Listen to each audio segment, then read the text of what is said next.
Tak sme začali čistiť Národný park Veľká Fatra, začali sme na Smrekovici a 9 ľudí vyzbieralo krásnych 37 kusov pneumatík, 24 kusov vriec, drevený odpad a veľa železného odpadu za pomoci jedného traktora a jedného horského auta z horskej služby.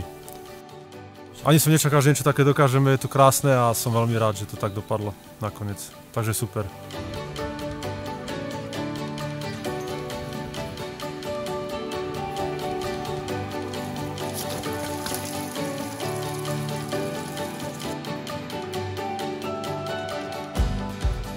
Táto akcia ma dosť prekvapila, lebo nevedela som, že čo ma tu očakáva, ale toho odpadu bolo naozaj veľa a som rada, že som prispela k tomu, aby to tu bolo krajšie.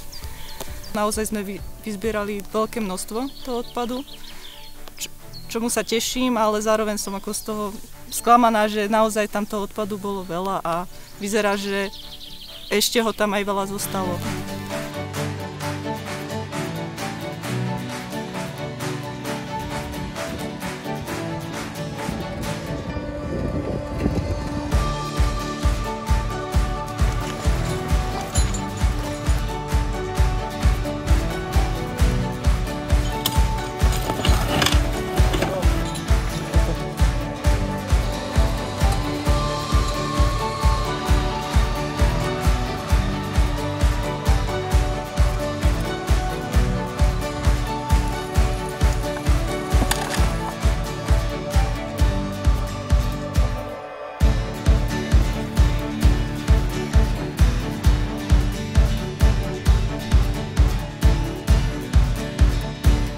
Určite budeme pokračovať, treba to opakovať a treba ľudí privádzať k tomu, aby si vážili národné parky, aby si vážili prírodu, aby sa mohli obzrieť za sebou a povedať si, niečo som spravil preto, aby to bolo tak krásne, ako to je teraz.